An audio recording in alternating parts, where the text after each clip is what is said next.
in mid-March of 2022. We packed up everything, including our dog, and we headed down to California for 3.5 weeks to try and get some exposure to hot weather, get away from the winter up here, and do some training on course for the Canyons 100K. So typically I use winter to build some speed, and that was like a primary focus going into Canyons because you know it's a fast race. Even though it's 100K with 4,000 meters gained, it's a fast race. Going into this one I wasn't as worried about completing the distance after having done two 125Ks that also are courses that take significantly longer given the terrain. So this was more about being prepared for a runnable 100K. Granted, it wasn't quite that, but we didn't know that at the time. The 4,000 meters had to get in there somehow. Winter training included a 10K road race and a half marathon on a gravel trail, and then chuck a nut, so building speed and endurance to run faster for longer. So we stayed in this awesome carriage house and really set up like we were living there. And I worked from there, and we ran the trails at Folsom Lake every day and got out. We spent probably the most of the first 2 weeks going to Auburn to check out different areas of the course. So I was able to run, I think, about 98% of the course prior to race day. We spent a couple days breaking up the legs of the race and going out to Auburn and running those specific stretches, often as an out and back for convenience. One time as a point-to-point, which went horribly sideways. I ran out of water and I basically spent the last 5K walking on the phone to Matt, trying to communicate where I was compared to where he was, which neither of us knew. I'm gonna run 40 kilometers on the Canyons 100K course and Western States course, which is what I was going to say. Then you're gonna pick me up at Oakwood Lane. What's it look like? What does Oakwood Lane look like? This. I want to see what your route looks like. It's private. Who cares what Oakwood Lane looks like? I do, because it's where you're picking me up after I've run 40 kilometers. Ta-da! 41 kilometers! Okay, so I really don't know how long I'll be. I'll probably just try and message you along the way. Plan for like up to 5 hours, I would think, or maybe, I don't know, 4.5 to 6.5. Yeah. Running half the course, so that seems reasonable. Okay. What are we? What? You're gonna get the me that you don't want. Before the halfway mark where Matt was going to replenish my water, I had already gone through all my water, which normally the amount I was carrying at the start was what I would have used for that distance. So that was a kind of a shock to the system. And that's when I was doing the section down in the canyons, so it got really hot. How's it out there? Hot. How you feeling? Hot. But good. My sweaty shirt is actually keeping me very cool. And I'm halfway. So that's pretty cool. As I climbed up, I drank most of my water, and I was like, I probably should get around to maybe take the time to actually figure out where you could and do that. I am a heat wuss. My name is Jenny, and I'm not good at the heat. Honestly, I like hike a hill, and I just like stop in the shade and like, I'm just gonna stand here for a minute, because I'm like, I might explode otherwise. I'm not sure which way. It's interesting, like it's really good to be here training because it like reminds me of death race. As soon as I get so hot, my brain is like, you can't do this. This sucks. Go home. So it's really good practice to be like, okay, needs to go in the cupboard. I'm 23.26 kilometers. And going how far? Another 25. How you feeling? Happy to be halfway. Like I should get going before I don't. Okay.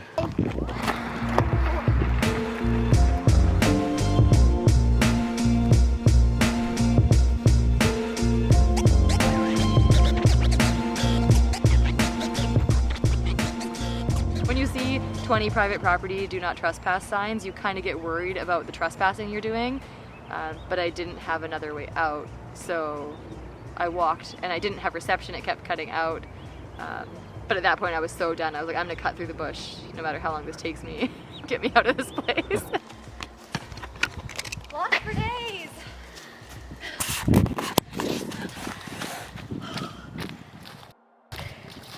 didn't like that last part. Thanks for being here, for being part of my journey. There's a house up there. I didn't see this trail. No comment. It wasn't on the map anyways, so it wouldn't have helped. I was up the road. The road, I mean obviously also that. Yeah, a lot of signs. A lot of signs, like how many do you go past? I would have come this way if I had stuck on the road, but when I text you saying I see a trail, there was like an old like California trail sign that said trail, so I just took it and it kind of came around this hill instead of on the backside of it. Okay. And then I felt better because I figured it probably wasn't gonna go into somebody's yard if it has a trail sign, but it was very broken down with down trees. But then, so this trail's pretty rough. yeah, but then I saw the house and I knew it was gonna be okay. So what was the like end point here? This. Was it like a Strava thing that someone Yeah. ran last week and you're like, oh, I'll just end No, there? I made it. I saw a road and I saw a connector trail to the trail I'd be running on, and I said I'll just use that trail, and it was called Peachstone. Okay. Okay, that's all I needed to know. I made it. That's all I needed to know. I was like, she So lesson said learned. she went on Strava and someone ran this 2 weeks ago. Well, yeah, and the now rest of it, she's the Western like, States Trail. But I didn't want to get to the next aid station. I wanted you to pick me up, and there was a road. So I said, pick me up here. I'll get to the road, and I did. yeah, I was no unaware problem. of that part of the story. Can't tell you all the details, or else you might make me change my plans.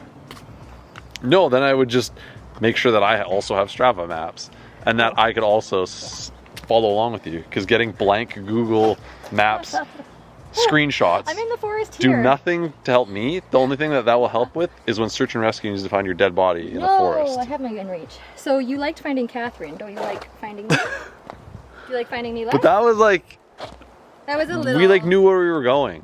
Yeah, that was a little less. I didn't know where you are. Were. I was like, oh, she's down by the river somewhere. But That's also true. I don't know. Accurate. Well, we found her. Okay, well... That was day one on the Canyons 100K course. Yeah. It's day 3 of running on the Western States Canyons 100K course. And we were hitting 18 miles, half of it in the direction of Western States, half of it in the direction of Canyons 100K. Little out and backsies. Trusty inReach for when I'm alone. Trusty phone for navigation. 2 liters and 1 bottle with a filter, so if we come across any, I can refill. Don't know if we will. We'll see. We're running at Michigan Bluffs out to the Deadwood Cemetery Loop and back. How far are you going today? 30K.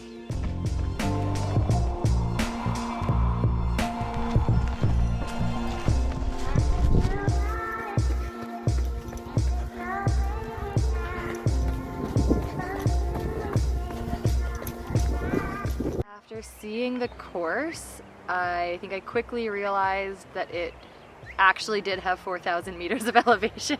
And again, looking back, the hills there's some really long climbs, and it's net ascent. So most of the races I've done have been net descent.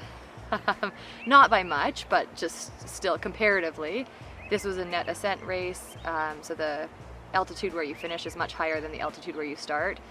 Not significant to like altitude, but just in general, you really climb up throughout the race.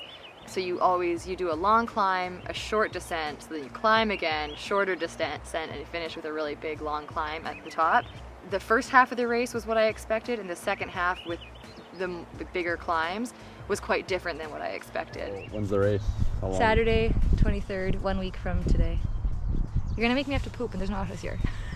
Can't talk about it anymore. I'm doing well right now. Turn it off. No more. Yeah, the wind's dying down. You're not even getting my moves. You can just see my legs. There you go. This is mobility. Woo, woo, woo, woo. Taper week. When you have lots of extra energy. How are the trails out there? Great. Muddy. Underfoot, they're pretty good. They're fun. Just put your hand over there. So cheesy. Just- How about it? Or you can open your jacket. Yeah, you can do that. I'm not gonna open my jacket. You creep. Kick it.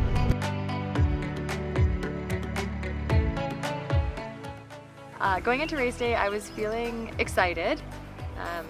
Pretty calm. I think I was in a good place just to see what was going to happen that day in a curious and positive and excited way. I was feeling pretty strong. I felt like the taper had went really well. And I was like, yeah, let's just like run this thing. It's time.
Roughly around halfway, I think that was where I had started to feel like I had underfueled a bit because I was not in a place that I wanted to be. I wanted to be in a spot where at the halfway I was ready to go into the race and like start to work for my pace or work towards checking people off. And I felt happy at halfway, but I was much more in a headspace of accepting where I was and like being fine with that, which to me usually is a sign of underfueling because I don't have that like edge or that drive or that excitement towards the outcome. I'm just in a space of like, well, I'm out here running, doing my thing, and we'll see what happens. Do you want anything in the back or just everything in the front?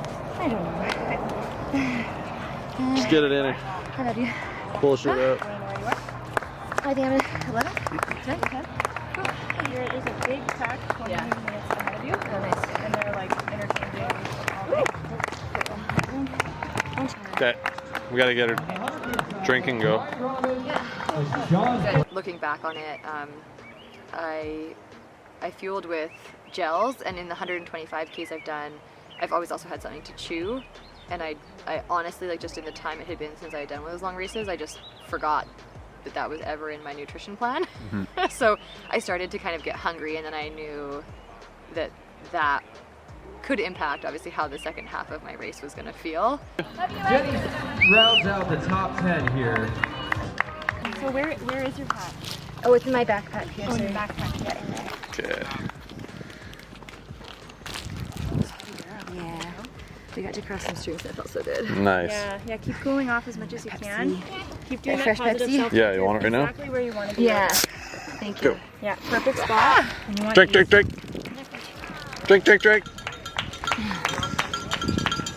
Got another 20 seconds. Okay, it's time to go. I know. I'm Get good, out I'm there. good. You're good. I'm gonna grab ice up there. Yeah. Good job, guys. Thank you so much. See ya.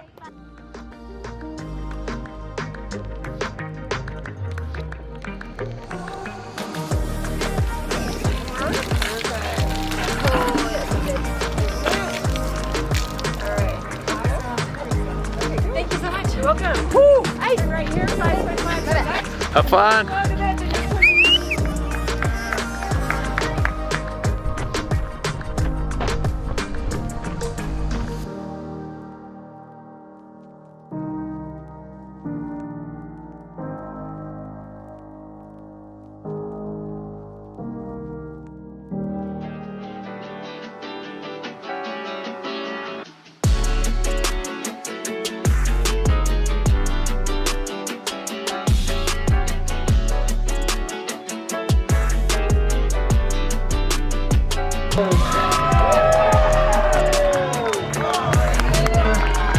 For number 2, Leah Yangling. Leah coming in at 10 hours 24 minutes for second place.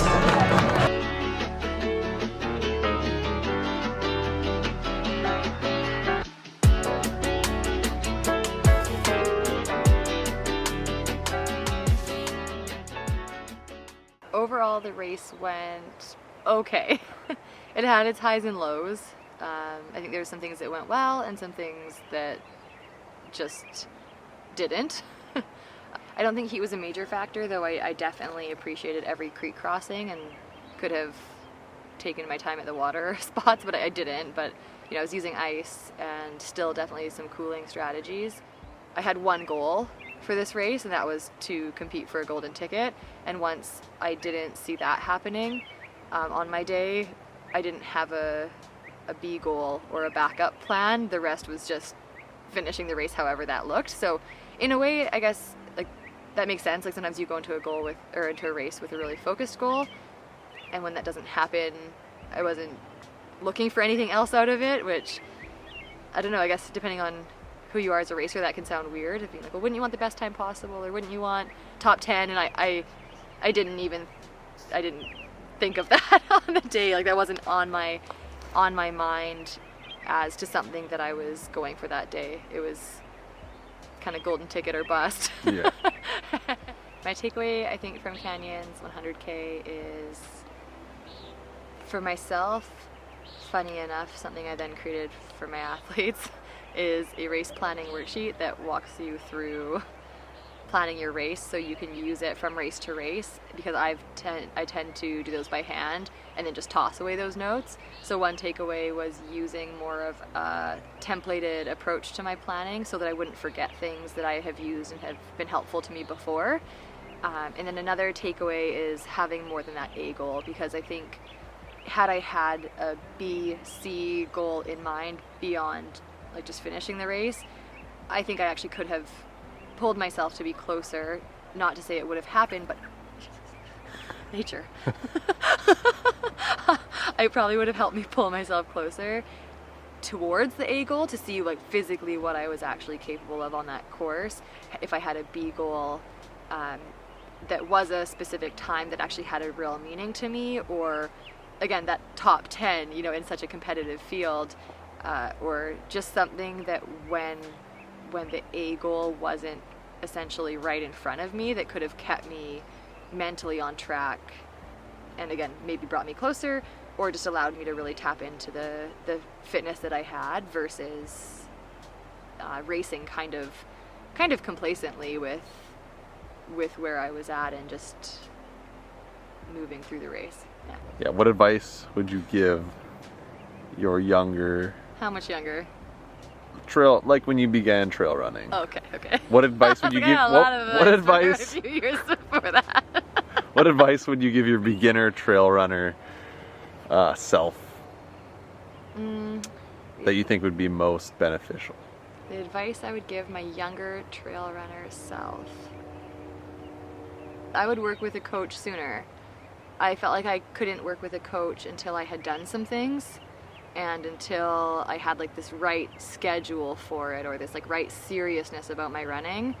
And I just think that I've gotten to see my athletic development over like 3 years, and being that I didn't come from like a collegiate background, and I know the time it takes to develop the aerobic capacity and like the musculoskeletal adaptations as a runner. I'm like, even if I wasn't as serious and didn't have such like big dreams at the time, if I had signed up and gotten a coach that many more years ago, I'd have that training behind me. And I think I'll always wonder, what if I had done this at 19, at 20, right? Like I didn't start ultras until I was early to mid 20s.